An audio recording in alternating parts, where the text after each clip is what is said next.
¿Qué pasa cuando el Estado se comporta como una mafia y la mafia sabe que tiene el poder del Estado?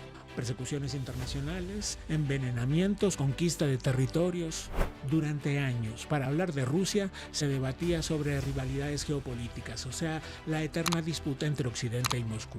Pero lo que plantea el periodista Mark Marginedas, tras 5 años de investigación y más de 100 entrevistas, es mucho más inquietante.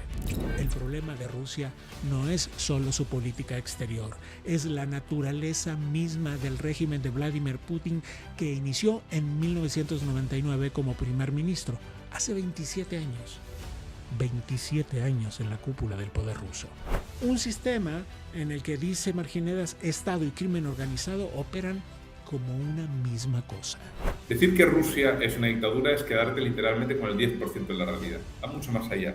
Pero es un Estado que se gobierna con criterios de crimen organizado por gente que en su día pactó o llegó a acuerdos con las mafias, que utiliza y que instrumentaliza el terrorismo. Con el tiempo, esa dinámica se instaló en el corazón del Estado ruso y se proyectó hacia el exterior.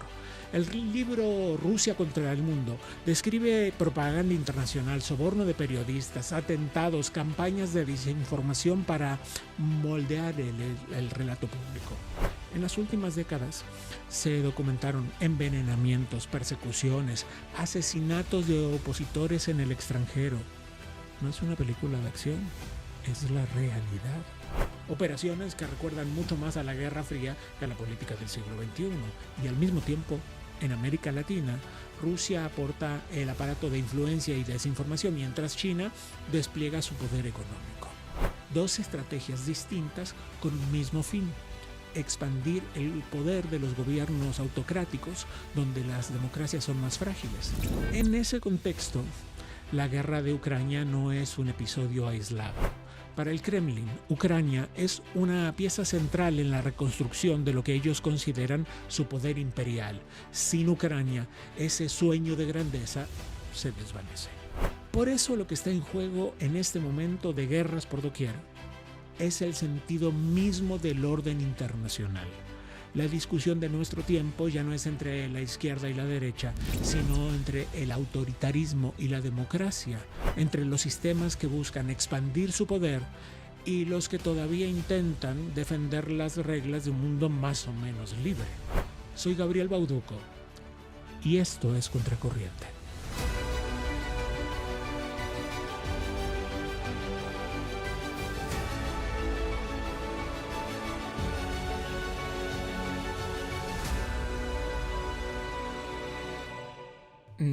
No se trata de una película de espías, no se trata de una película de acción, se trata del mundo real y de cómo hoy las potencias manejan su política exterior. Voy a conversar con Mark Marginedas. Mark es un periodista con décadas de experiencia en el mundo islámico y en la extinta Unión Soviética.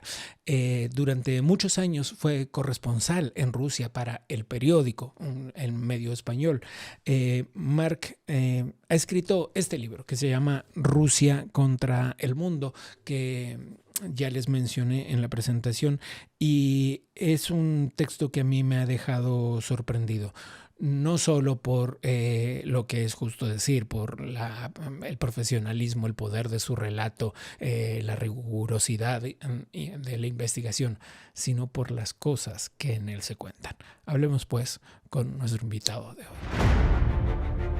Mark, gracias por la conversación.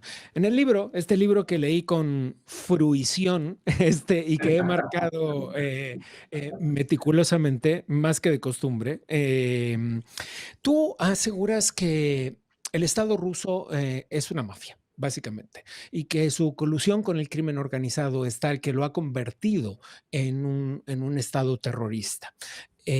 Danos ejemplos. Bueno, a ver, o sea, es decir, en Italia, por ejemplo, la mafia intenta infiltrar al Estado. Entonces, pero son dos entidades separadas, un poco por lo que yo conozco desde la distancia como periodista internacional. En el caso de Rusia es, digamos, una fusión. Es una fusión desde el momento que, por ejemplo, tenemos constancia de que Putin, cuando era teniente de alcalde en San Petersburgo, pactó con una logia mafiosa que se llama Tambovskaya, en negocios conjuntos. Uno de ellos, por ejemplo, fue la instalación de una red de casinos en San Petersburgo, una red de casinos municipales. Él se encargaba de dar las licencias de juego. Y entonces esa red de casinos municipales lo que hacía era, los beneficios tenían que dar de comer a la gente, que en aquellos momentos, si os acordáis, pues había un problema de precariedad y de escasez en las tiendas en la Rusia después de la implosión de la Unión Soviética, ¿no? Bueno, pues ese negocio lo llevó a cabo con una persona que se llama Gennady Petrov.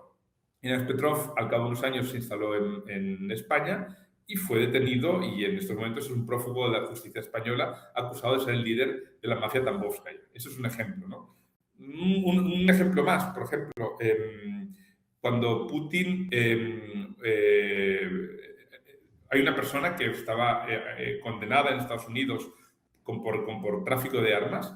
Digamos que Putin, el régimen del Estado ruso lo consideraba parte, digamos, parte de su entorno. Incluso pues, lo incluyó en una operación de intercambio por un ciudadano americano que estaba detenido en Rusia.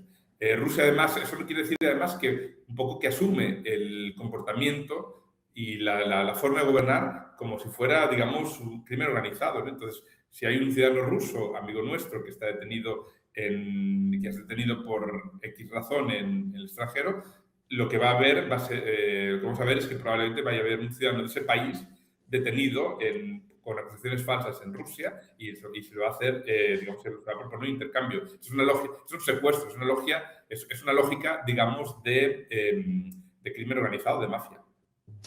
En el libro también arrancas con una serie de atentados que tú dices fueron propiciados por el propio Estado ruso en Sí, contra de la población rusa. sí. Entonces, me gustaría que expliques un poco cómo es que has documentado esto. En el libro lo dice, pero yo lo he leído, pero la gente no. ¿Cómo es que has documentado estos procesos en los que el propio Estado ruso habría sido quien llevó adelante estos atentados para hacer creer que se trataba de una incursión chechena y así justificarlo? Eh, Dicha esta pregunta, creo que es oportuno decirle a la gente en este momento que tú planteas una hipótesis en el libro, y esta hipótesis es que es el deseo de Putin de recuperar el carácter imperialista de Rusia. Yo creo que lo primero, yo creo que hoy en día muy poca gente duda o que hay una serie de atentados en el año 99 cuando Putin era primer ministro. A Putin nadie lo conocía, no lo conocía ni el propio, digamos, pueblo ruso. Y en aquellos momentos estaba mucho mejor colocado un candidato, también procedente de los servicios secretos, que se llamaba Yevgeny Primakov, ¿no? Entonces, Putin lo que ofrecía, Putin para superar esa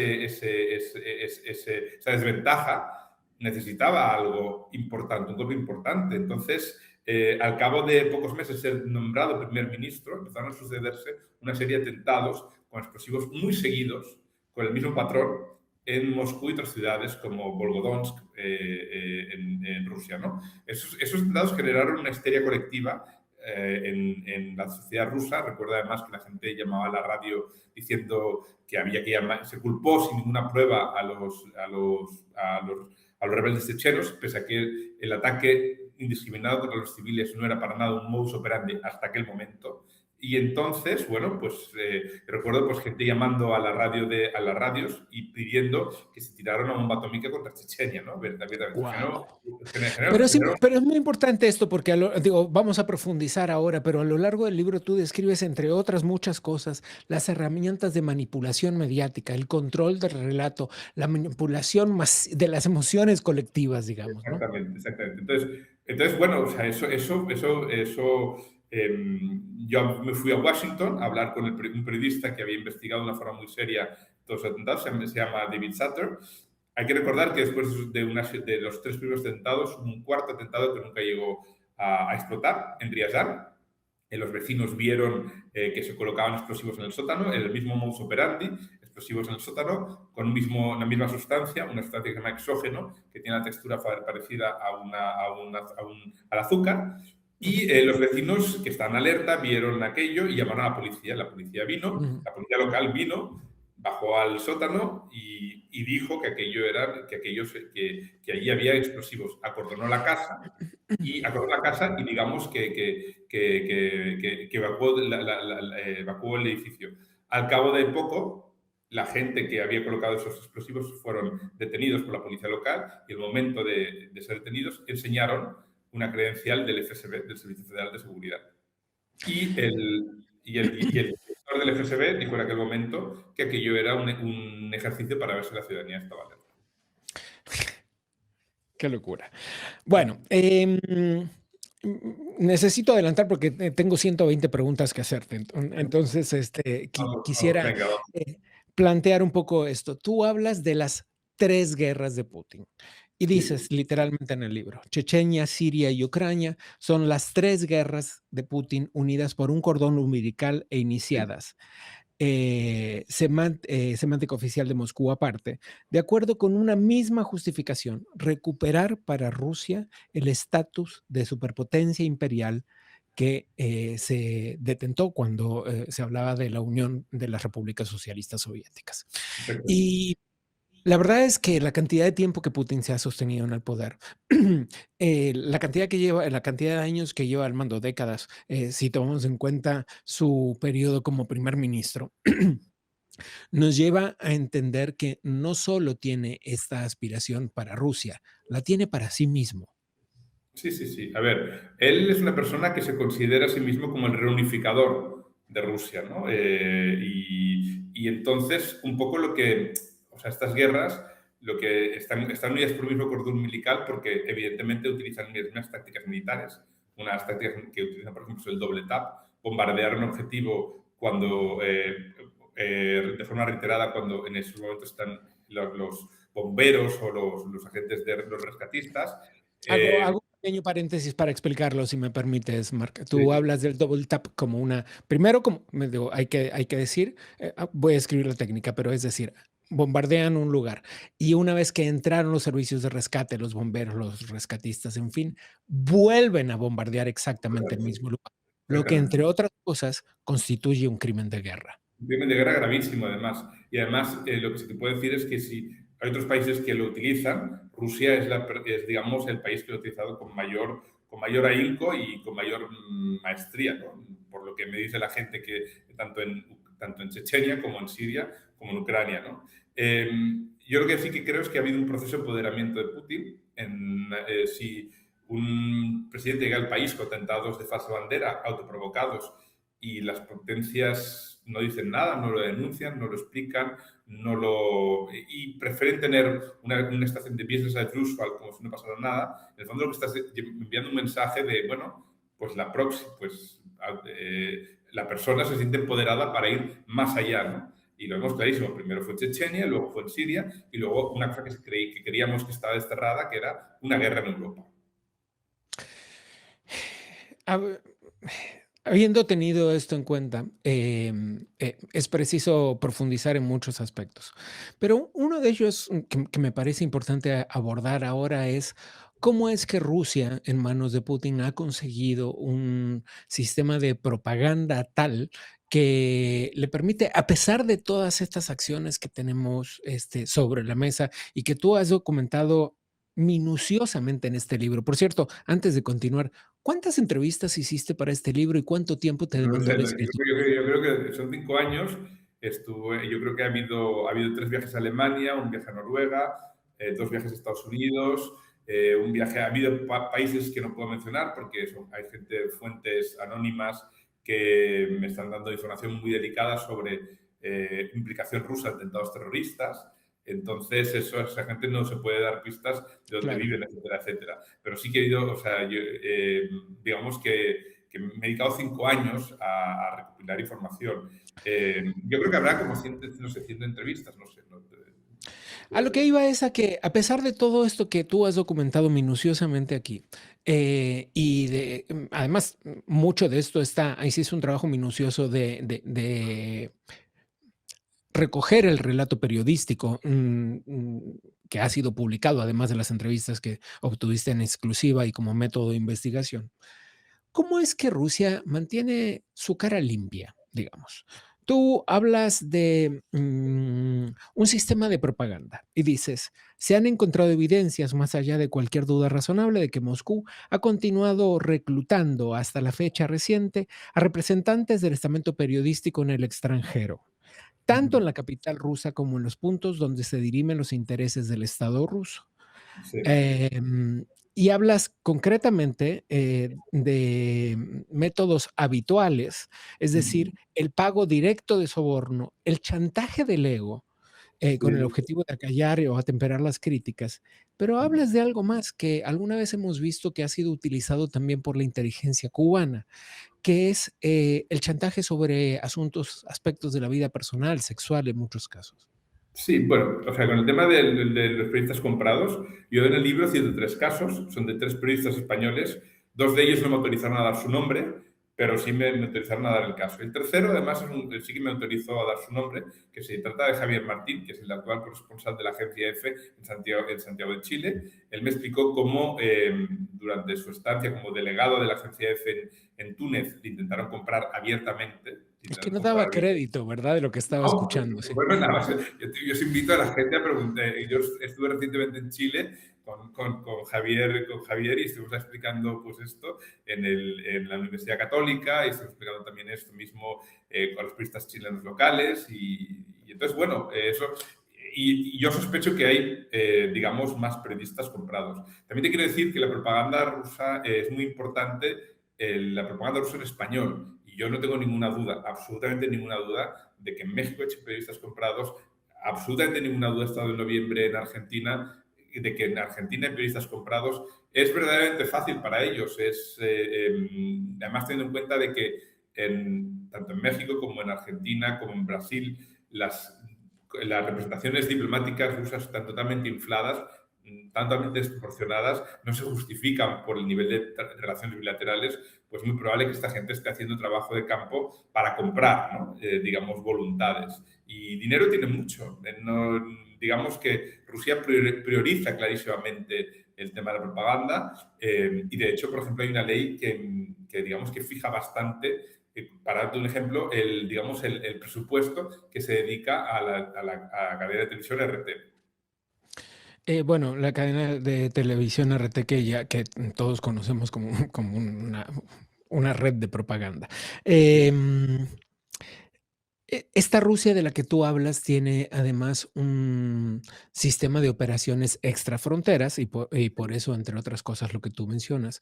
eh, y ese sistema de operación extrafronteras opera en algunos casos solo con la propaganda, pero en algunos casos con sistemas de inteligencia, de terrorismo y de sicarios que eliminan a sus adversarios políticos.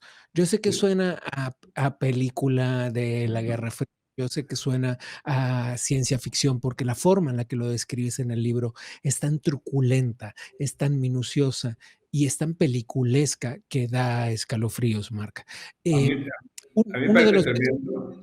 Dime, dime, sí. dime, perdón. No, es que uno de los métodos que describes y del que hay mucho escrito ya es el envenenamiento. Háblanos de eso.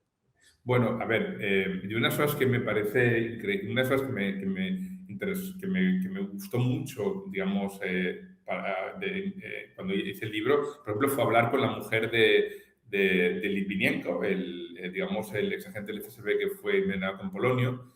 Pero también, por ejemplo, hablé con un periodista que estuvo en el hospital en la ciudad de Omsk cuando Navalny fue envenenado, ¿no? Y estuvo en aquellas horas en las cuales Rusia no quería, digamos, entregar al paciente y enviarlo a Alemania para que fuera tratado, ¿no? Pues, y él estaba allá, estaba debatiéndose entre la vida y la muerte, lo hubiese envenenado con Novichok, como se supo después, ¿no? Pues el hospital, literalmente, ese hospital, había sido tomado por agentes por agentes de secretos, por agentes de los servicios de inteligencia, ¿no? Además son fácilmente identificables porque a ese nivel lo que ejercen sobre todo es intimidación y tú los puedes identificar porque tiene una forma muy característica, digamos, de vestir, ¿no? Entonces, en envenenamientos hay muchísimos, muchos más de lo que verdaderamente se ha dado a conocer.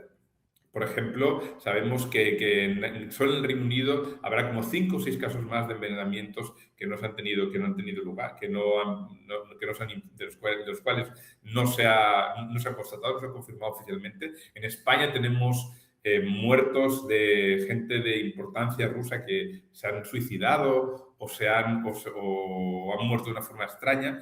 Y luego, por ejemplo, también tenemos, por ejemplo, en Alicante. Alicante es una ciudad en España que tiene 20.000 ciudadanos rusos. Yo cuando voy allá a Alicante, la última vez que estuve, me pareció que estaba en Moscú. Estaba hablando con pocos miembros de la comunidad rusa quieren hablar. Y yo creo que estaban haciendo una entrevista a una persona que tenía información de dentro y se sentó junto a nosotros una persona evidentemente del espacio postsoviético, porque tú veías la cara, y empezó a jugar con su móvil. Era como si yo estuviera, me parecía que yo estaba en Moscú.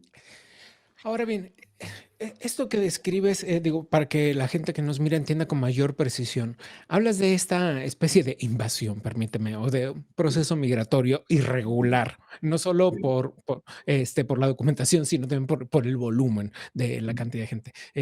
Luego, solo lo usaré para poner un ejemplo nada más.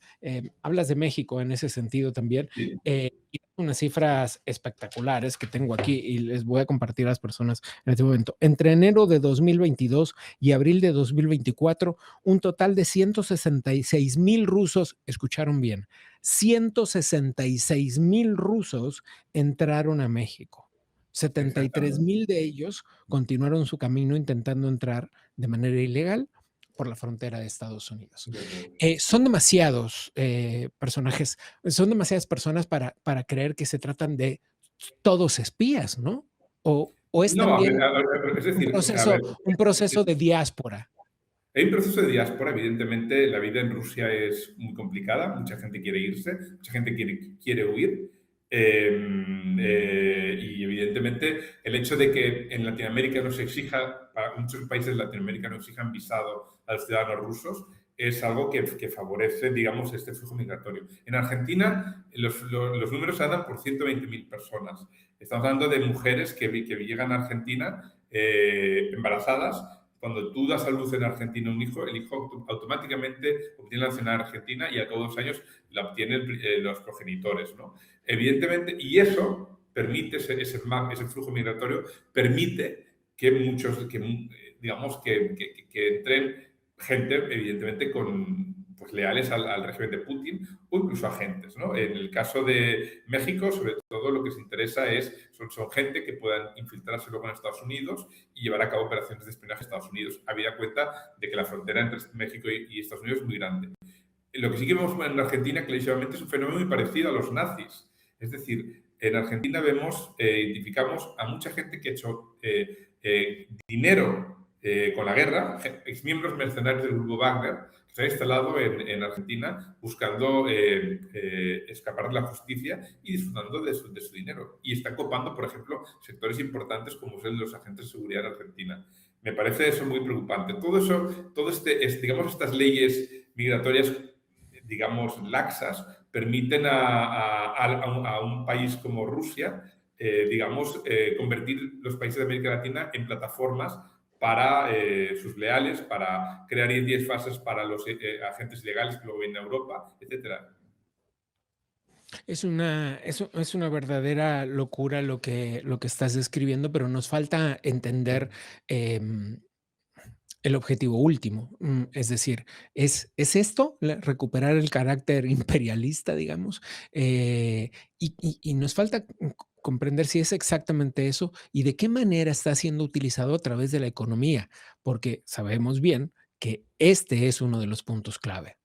A ver, yo lo que sí que creo es que Rusia como país, como no es una, o sea, no es una economía potente y además el nivel de relaciones económicas con Rusia y con América Latina es limitado, el comercio es limitado. Ahora, lo que sí está claro es que Rusia y China, digamos que actúan en tándem en América Latina. Voy a dar un ejemplo. Está clarísimo que en las últimas elecciones en Honduras, había un intento clarísimo, tanto del tándem Rusia-China, de conseguir que el Partido Libre se perpetuara en el poder, ¿no? Y entonces, digamos que hay una división de funciones. Rusia, con su aparato de propaganda, digamos, pone la propaganda, y en cambio China, que tiene un músculo económico mucho más fuerte, pues se encargaba de cooptar, de invitar a visitar a políticos hondureños, ¿no? El caso de Honduras me parece muy interesante porque verdaderamente hubo un interés muy claro en falsificar esas elecciones, y ahí, digamos que la actuación de los diplomáticos de la Unión Europea en conjunción con Estados Unidos consiguieron digamos, que se respetara el resultado electoral, ¿no? Pero en el caso está clarísimo que lo que intentaban era convertir a Honduras en una nueva Venezuela, una nueva Nicaragua, ¿no? Es decir, digamos que eliminar la capacidad del propio pueblo de cambiar su gobierno por elecciones. Una vez entendido esto, que nos quedan para terminar varios interrogantes que me gustaría plantearte. Uno de ellos es, habiéndose documentado el terrorismo extraterritorial, es decir, la capacidad del Estado ruso de eliminar sus objetivos y sus enemigos fuera del Estado, habiendo llevado a cabo terrorismo de Estado con su propia población, y habiendo sistematizado un sistema de espionaje y de violencia.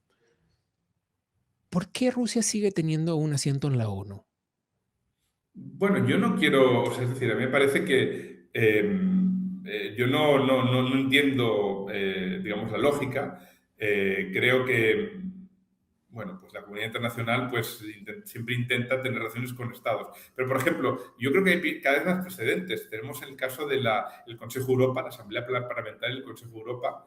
Nada más iniciarse la guerra, la Asamblea Parlamentaria del Consejo de Europa es un órgano supranacional europeo que expulsó, considerando a Rusia como un Estado terrorista.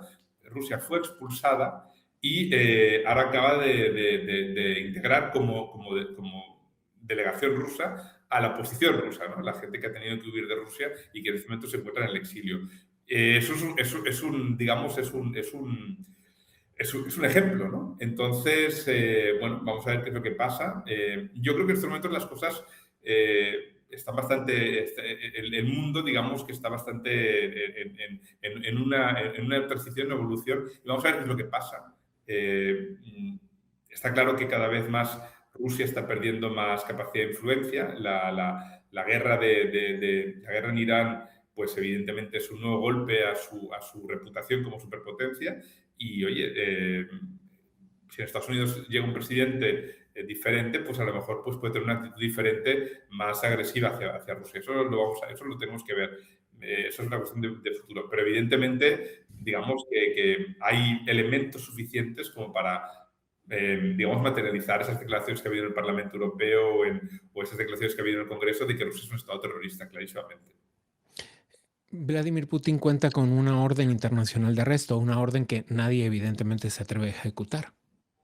Bueno, ahora, no ahora, pero las cosas pueden cambiar muy rápidamente. Durante mucho tiempo se pensó que el dictador sirio, Bashar al-Assad, era una persona, digamos, intocable. Y ya vemos lo que ha pasado. Hemos visto, por ejemplo, lo que está pasando con Khamenei, ¿no? Entonces, yo pienso que las cosas, las circunstancias, vamos a ver cómo evolucionan. La economía rusa en estos momentos está en una situación bastante precaria.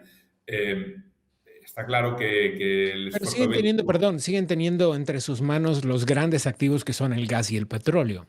o sea, las sanciones cada vez están haciendo ya mucho daño. Habían consumido una parte importante de sus fondos soberanos, que es lo que ellos necesitan para que, digamos, para que el pueblo no sienta las consecuencias de la guerra y para poder sufragar la guerra. Están teniendo que vender su petróleo a precios más bajos, incluso limitar limitar la venta de su petróleo. Entonces, las cosas pueden cambiar. Y yo creo que en estos momentos estamos hablando de una lucha por la democracia. O sea, el debate no es ideológico, ya no estamos hablando de izquierda-derecha, estamos hablando de un mundo gobernado por autocracias, China, Rusia, etcétera, un gobierno o un mundo donde la democracia liberal y la capacidad de los pueblos de cambiar sus gobiernos mediante las urnas pues siga existiendo, ¿no? En el libro tú aseguras que las ambiciones imperialistas de Putin no son posibles sin la anexión de Ucrania. No, porque, es decir, Rusia no deja de ser o sea, Ucrania deja de ser para Rusia, digamos, digamos, el corazón industrial, era el corazón industrial de la Unión Soviética. Hay aviones muy importantes, hay tipos de aviones muy importantes que se fabricaban allá. Rusia no es un imperio sin Ucrania, eso está claro. Y la guerra, si en este momento se detiene la guerra se detiene y se ha cosechado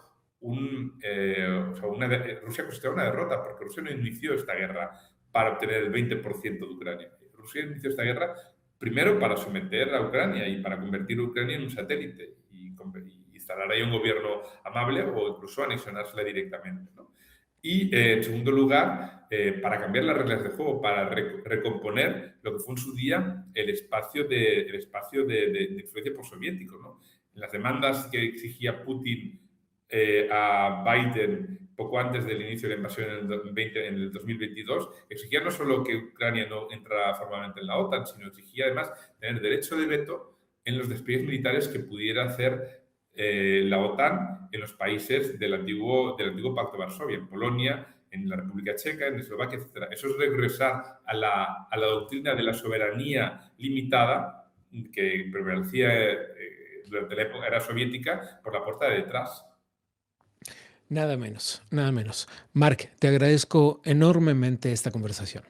Yo te agradezco muchísimo. Me parece muy importante que en México y en América Latina empiecen a entender qué es lo que está en juego. Porque esto no estamos hablando como insisto, es un tema que va más allá de la ideología. Estamos hablando del futuro de la democracia.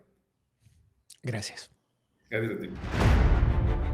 Ok, vamos a dejar esto por hoy porque evidentemente da para mucho más y ojalá en algún momento tengamos oportunidad de volver sobre este tema. Ahora sí, esto es todo por hoy. Soy Gabriel Bauduco. ¿Nos acompañan la próxima?